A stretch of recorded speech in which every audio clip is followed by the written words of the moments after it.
Stop playing, Rotendo.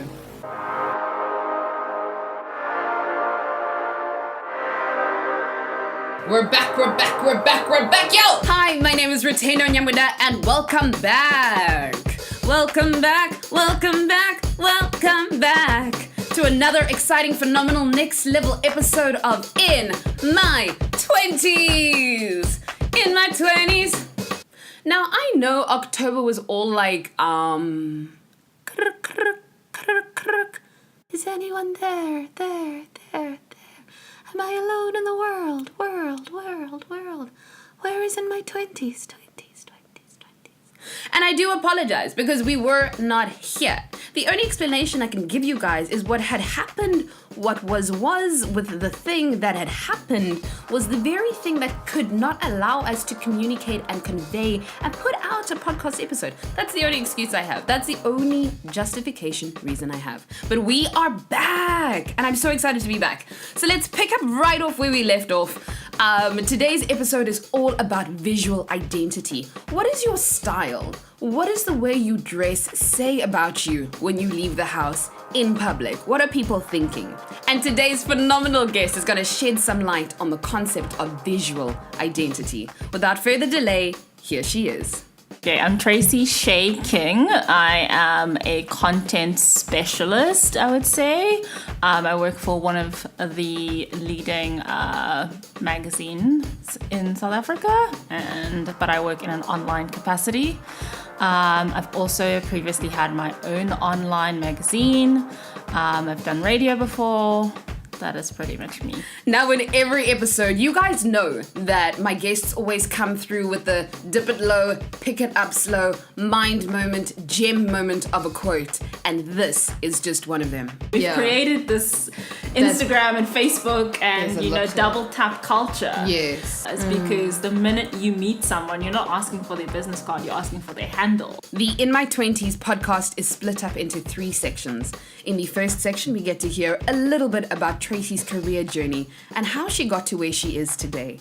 In the second section, we dive into today's topic, which is all about visual identity and really unpacking what your clothes say about you. And rounding up all 3 sections is what this podcast is really about. It's conversations about what it's like to be in your 20s and some advice for those who are listening. So let's get straight into it. All right, so Tracey, talk us through your career journey. Okay. Some of your varsity experience, what you studied up until now. Okay. So I went to varsity, actually. I got into Michaelis, which is one of the best art schools in the continent, I believe. Well, at least that's what they told us. But no, seriously, it is one of the best art schools. And yeah, so once you get there, you're told you've been chosen out of thousands of people. You're, I guess 45 or 50 we were at the time. Okay. And that was pretty much like being on Project Runway. Every day. Oh, wow. It's super intense. Okay. You're working with some of the best artists in the world. And just it was such a great education in terms of receiving critique and really tapping into, because at that particular school, they don't really teach. They expect you. Once they've picked you, they've chosen you as someone who has a very strong point of view.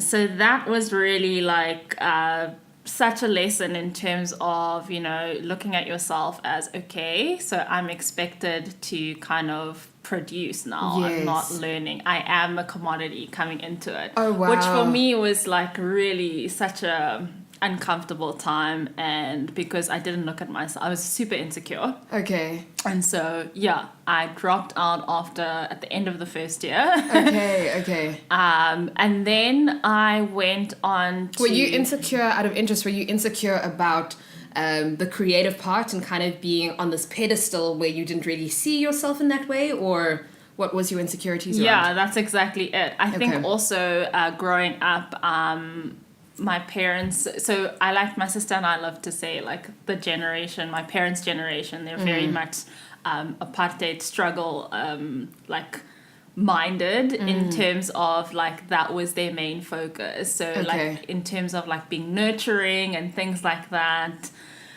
we never really had any of that. And I've seen a lot in terms of friends and other people whose parents are the same age. It's they're basically, their main focus was, you know, let's get out of the struggle kind of thing, and like, you know, child rearing and all of that is kind of like a secondary. Yeah, so a lot of tough love. Yeah, so I didn't necessarily get not so much tough love, but affirmed in, you know, I'd win awards for art and things like that, but not exactly like, you know, affirmed, like, yeah, you're doing so great, or all of that kind of thing.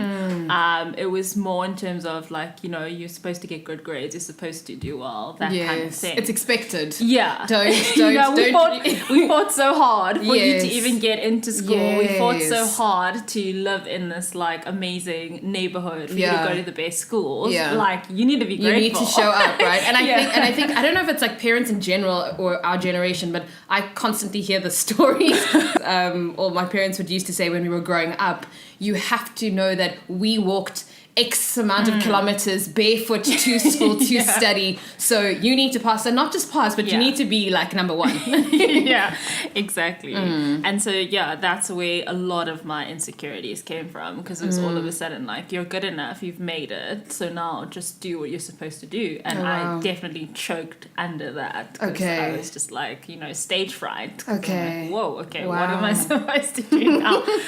Anyway, from then on, I transferred to do a Bachelor of Arts. So moved from a Bachelor of Fine Arts to Bachelor of Arts, and stuck with art history because I love art. And then did media and writing, and then also did film. So actually, while I was at UCT, I did quite a few internships.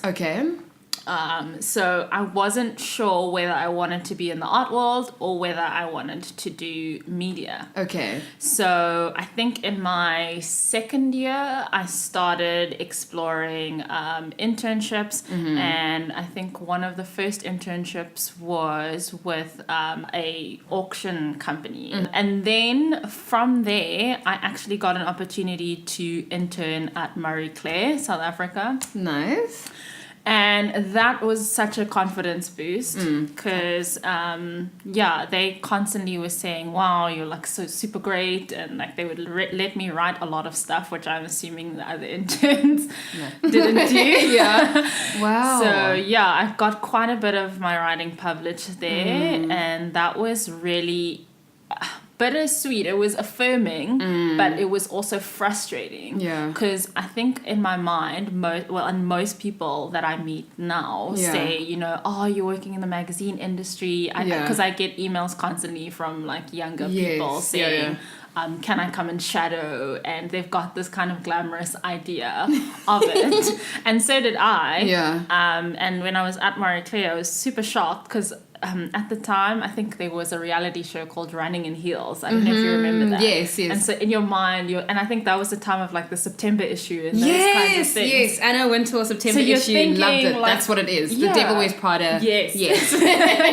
So in your mind, you're thinking, okay, people are snatched, they're turned out, they've got looks for days, you know, they're serving you This looks. is what I did. Every day. Like, you imagine that, you know that scene in Devil Wears Prada where it's like, I think in like the span of 30 seconds she changes so many outfits, it's like a transition, and I'm like, that's me. So I obviously a lover of fashion and style and all of those things, and a lover of things. You know, I went in there just like thinking, you know, I'm gonna meet like-minded people, great people, but only to find out that people didn't actually live the lifestyle that they were writing about.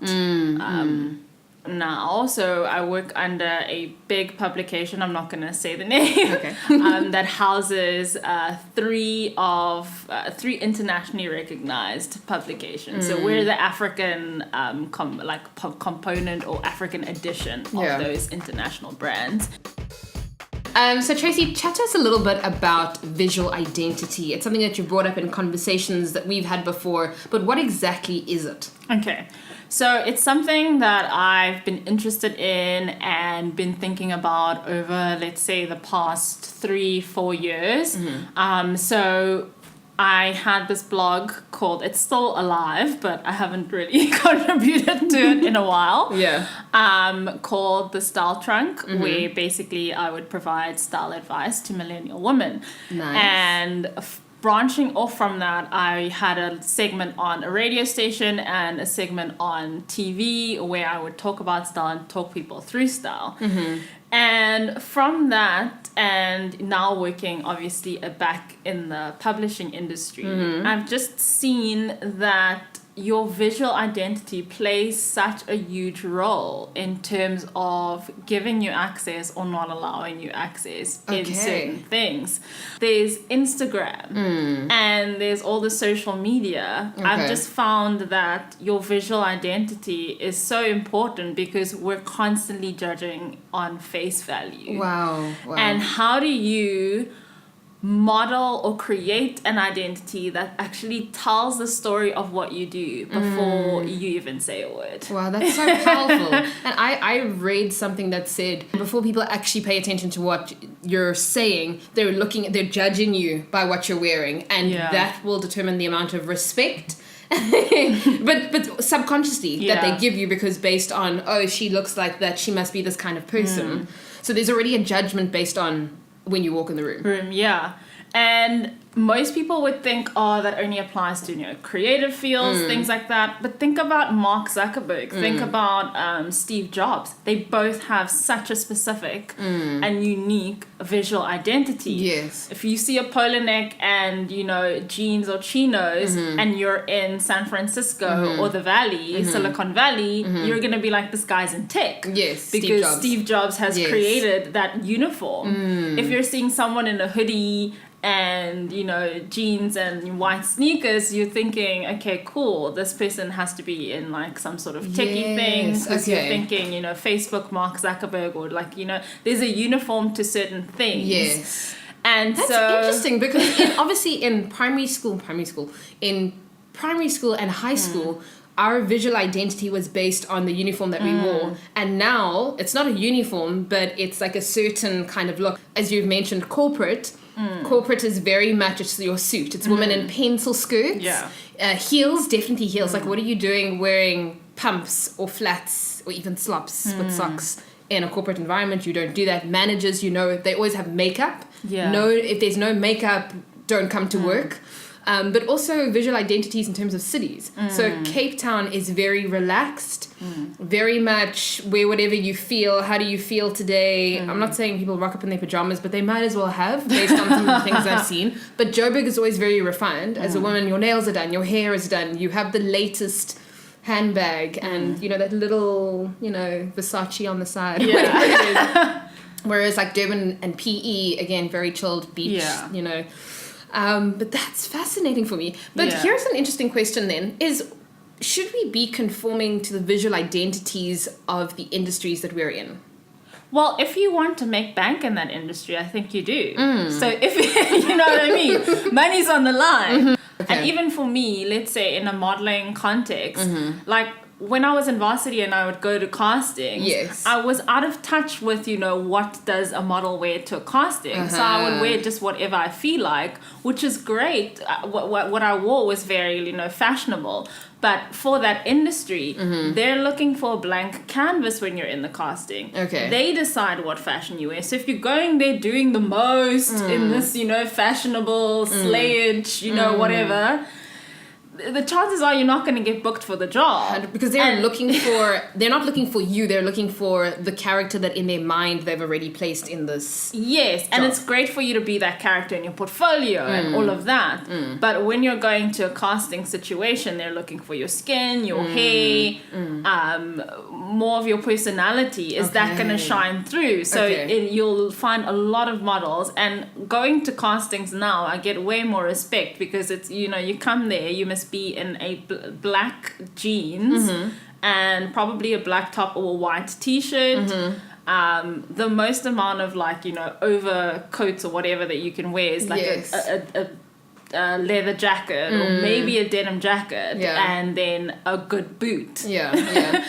So my thing is to really align yourself with very like the specific thing that you're doing, but also it's going to open the door for you to show yourself. Okay. Because you don't want people to shut the door on you before. Yes. You know? So you need to get a seat in the table. So Yeah. you need to get a seat at the table first before you can change. Yeah. Whatever you want to change in that industry. And I think because it's such an Instagram age, let me not even say one industry, it's an Instagram age. You have doctors now on Instagram getting their clients through Instagram. Yes. Dr. Smile, younger. Those are doctors. You know? I go to Dr. Smile. There was that doctor who did the Kiki challenge as well overseas. And and he got so many more appointments just based on doing the challenge. Dr. Orion, which is Kim Kardashian's doctor, the plastic surgeon. Okay. And Dr. Orion's a great example because unlike, let's say, a Dr. Smile, you see him in his coat, or even Dr. Pimple Popper. This is a lot. She's in her medical uniform. Yes. Because she's got a more serious tone, because that's her bread and butter. Whereas Dr. Smile, Lex Leo, he's involved in music, or younger. They're both involved in music and other aspects. But then they're attracting a certain clientele. Okay. So they are in the pocket. Their visual identity is in the pocket of the clientele that they're attracting.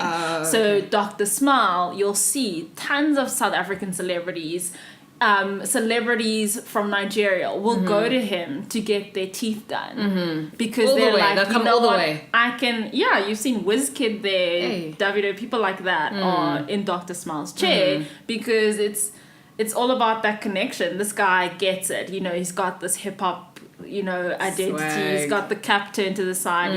I can relate. And I like so he's actually started producing girls, which are those gold. Yeah. So really, it is about telling a story and not making sure that people give you room to kind of show who you are. Okay.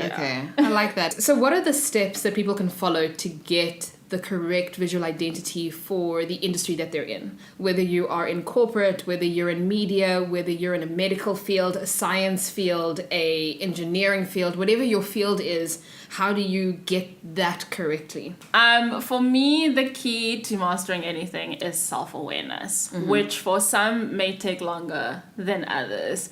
But once you're aware of yourself, or even aware of the outcome that you want, and this doesn't have to be like a 5-year outcome. It could literally be, okay, in the next 6 months I'm gonna be here. And it's that old adage of in the past they used to say power dressing, or they used to say dress for the job that you want, not the job that you have.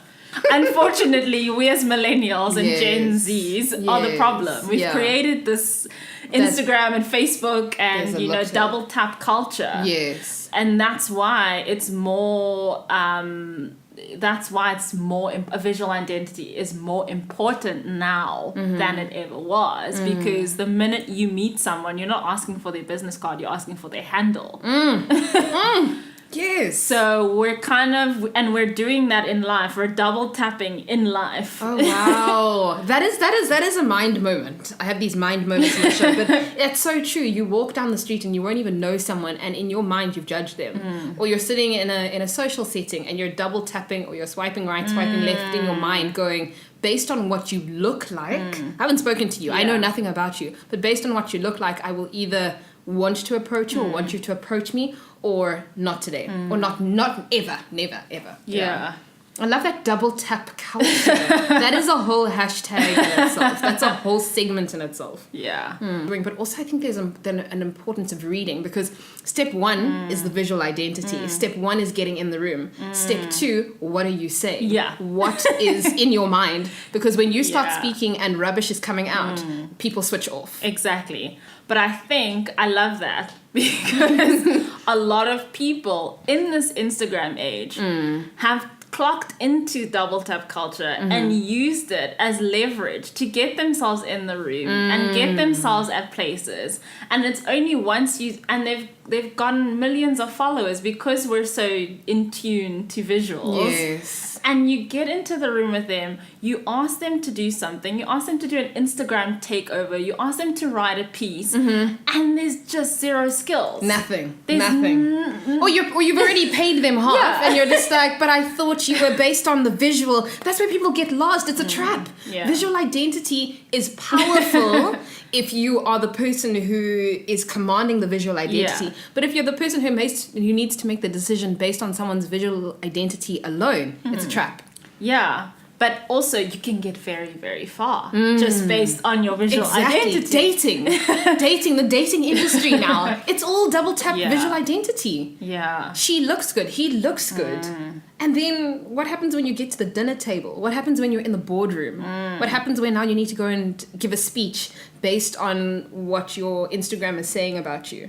But now, if you've already... so in a lot of cases that I see a lot every day, you've already gotten the job, you've already been paid based on your visual identity. They can't fire you.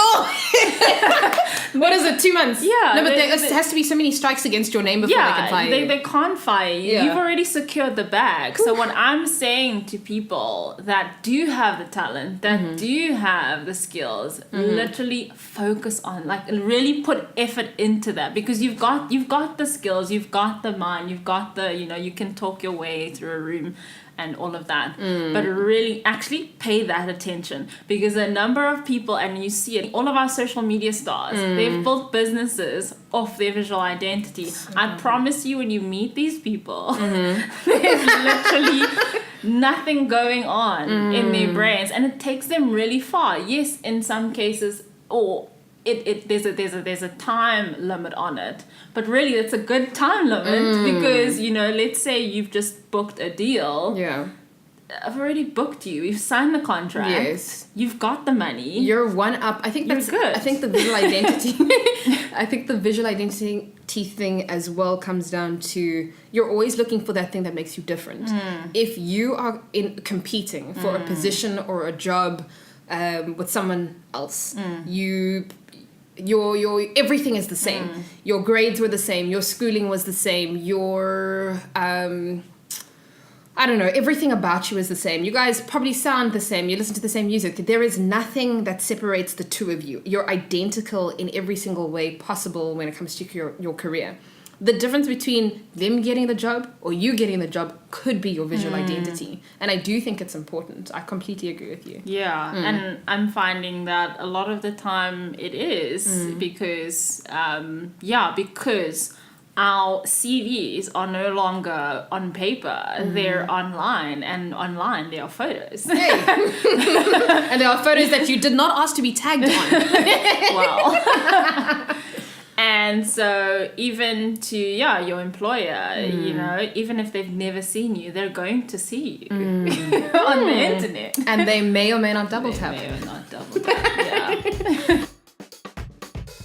So the entire, I guess, the reason the podcast was started was because of wanting to chat to people through their 20s and 30s, mainly through their 20s, and what their experiences has been. So reflecting on your 20s, how has your 20s been as an overview into your life as a 20-something-year-old? Awesome. So now I'm in my late 20s, about to enter 30s, I think next year, yeah. And wow, it has been literally extreme highs and extreme lows. Okay. A lot of things went down once I hit, 25, 26 in terms of family things. My parents got divorced. I started looking at my parents as people, which happens. Yes. They are human. Yeah. Who knew? And then realizing, oh my gosh, you guys have made terrible choices. You made terrible life choices. Oh, wow. Okay. Actually. And then finding myself for a section of my 20s, just like really in a slump, really like at one stage, like unemployed. And that was such a journey where I was literally like super depressed. How long were you unemployed for? It was like a year and a half. During that time, I was doing some entrepreneurial things, but like that was a real blow. Obviously, coming from like one of the best schools, and then you've got your own business, and then you've moved to LA, and then you've come home, and you're just like, whoa, crash. But I think the big lesson that I've learned in my 20s is that there are no shortcuts, and also it's never too late. Life is long, especially for this generation. And I think a lot of the problems that we're facing is because life is long. I think we've got more access, or as a society, people are taking better care of themselves. So like in the corporate world, a lot of people that I've spoken to will say, you know what, I'm like supposed to be promoted. My parents got promoted at this age, but because people are living longer, that, you know, our parents are still working, they're still holding down those jobs, and so you as a young one coming up, you can't kind of take up those jobs at the age that they necessarily took up those jobs, because they're still there. They're still very much there. and for a lot of them, that's all they've known. And I think the other thing about longer in two aspects is I think life is long as in the sense that because we are a social media generation and instant gratification, we do want things now. If I post a picture today, I want my tens of thousands of likes tomorrow. I don't want to build to it, forgetting that as long as life is there's that time, you have to build your career. You don't start off as an intern and in 3 years you're the CEO of that company. That doesn't make sense. But as you're saying, long in the sense that the older generations are still in those positions, also knowing that for most of them, they've only had one kind of job, or they've only been in one kind of industry. We are a generation that has chopped and changed. We studied one thing, we had a side job, we went into our side job, then we studied something else, then we did our honors and our masters and our MBAs, and now we've gone from being a media student to a medical doctor. And it happens. It happens. So yeah, that's very interesting. So a lot of my 20s has been a huge spiritual journey. In terms of I've definitely matured in my faith, and just it has brought a lot of self-awareness to me, which I'm so grateful for, because a lot of the time people get to certain places, let's say in their career or their personal brands, and then they actually have missed out on, you know, who they are. And really understanding where they start and where they begin. And so I'm super grateful for that, you know, downtime in a sense. Yes. And going from extreme high to extreme low, and realizing what the core of my essence is. That even if I'm like super rich or like super poor, there's certain parts of me that I've now seen that stays the same. That's like, you know, the core of me. So it's been really, for me, my 20s have been just like a remarkable time, and I'm so ready to go into my 30s and flourish, knowing exactly who I am, knowing what I stand for, knowing what's gonna rock the boat or not rock the boat, which I think a lot of people miss out on. Yes. And then Tracey, advice. You have given me so much advice in our years of being friends and knowing you. There's so many conversations that we've had where and this is the whole thing of the podcast, is I feel like I get some of my greatest wisdom and mind moments from my friends, and this is just amplifying it to let, you know, 3 or 4 other people hear some.